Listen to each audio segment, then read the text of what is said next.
Good morning everyone. আজ আমাদের পুরীতে দ্বিতীয় দিন। তো সকালবেলা একটু মেসি কিনে দেরি করে ঘুম থেকে উঠেছি, আর মা বোন আবির সবাই ওরা গেছে পুরীতে সাইট সিন করতে।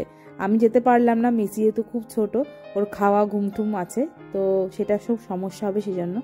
তো সকালে ঘুম থেকে উঠে আমি একটু নিজের চাটা নিজেই বানিয়ে খেয়ে নিলাম। আর আমি বাড়ি থেকে যাওয়ার সময় টি ব্যাগ, ফ্লাক্স এগুলো ক্যারি করেছিলাম, তো সেই জন্য রুমে বসে চা বানিয়ে খেতে পারছি, আর কাপটাও সঙ্গে করে নিয়ে গিয়েছিলাম। তো মাকেও একটু চা করে দিলাম আর আমিও একটুখানি চা খেলাম। তো ওরা যেহেতু কেউ নেই, আজকে খুব একা একা লাগছে সকাল থেকে, তো বাবানদাকে বললাম চলো আমরা একটু সমুদ্রের পাড় থেকে ঘুরে আসি। আজকে আর স্নান করবো না, জাস্ট এমনি যাচ্ছি, একটু ঘুরবো, কটা ফটো তুলবো। তাই আমি মা আর বাবানদা চলে গেলাম একটু বিচের ধারে, একটু জল টল লাগালাম পায়ে, একটু ফটো তুলে আবার চলে এসেছিলাম। আর আজকে পুরীর ঢেউটা ছিল দেখার মতো, মানে এত বড় বড় ঢেউ ছিল। তো আজকে তো আর স্নান করবো না যেহেতু, তো সেই জন্য জলে নামলাম না, ওই পাড়ে দাঁড়িয়ে একটুখানি পাটা ভেজালাম। আর এত সকাল সকাল সবাই দেখো স্নান করতে নেমে গেছে এত ঢেউর মধ্যে।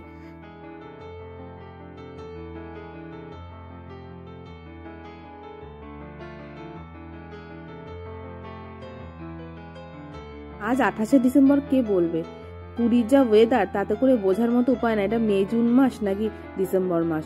তো এতটাই গরম, রীতিমতো আমাদের রুমে ফ্যান চালাতে হচ্ছে। আর পুরীর ঢেউটা বেশ দাঁড়িয়ে দাঁড়িয়ে উপভোগ করছিলাম, দেখছিলাম, কতগুলো রিলসের জন্য ভিডিও বানিয়ে নিয়ে এসেছিলাম। আর অনেকক্ষণ টানা রোদে দাঁড়াতেও পারছিলাম না, যেহেতু মেসি ছিল সাথে, তাই জন্য ওকে নিয়ে ফটাফট আবার রুমে ব্যাক করলাম।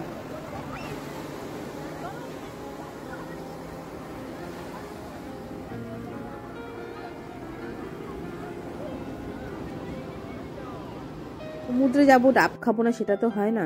তো আমাদের এখানে ডাবের দাম আর ওখানে ডাবের দাম কিন্তু প্রায় সেম। তো ফেরার সময় এই ড্রেসগুলো দেখছিলাম, মেসির জন্য একটা নেবো ভাবছিলাম, এই কোটকি প্রিন্টের পাঞ্জাবিগুলো বেশ ভালো লাগছিল দেখতে। তো 150 টাকা মতো দাম বলছে, এগুলোকে বার্গেনিং করে কমাতে হবে আর কি। তো তারপর রুমে ফিরে আসলাম। সন্ধ্যেবেলা আমি, মা আর পিসি 3জন মিলে আবার বেরিয়েছিলাম, কিছু কেনাকাটা করার ছিল। তো একটু ঘুরে টুরে দেখলাম ওখানে অরুণ আইসক্রিম, তো অরুণ আইসক্রিম তো খাবোই, আর সঙ্গে বোন আর গোবিন্দ আমার সাথে জয়েন করেছে। তো আমরা 3জন মিলে একটু আইসক্রিম খেয়ে একটু ঘুরে দেন রুমে চলে গেলাম। রাতে ডিনার করলাম রুটি, আলুর দম আর মিষ্টি। ব্যাস এইভাবে একটা সিম্পল দিন কাটালাম পুরীতে।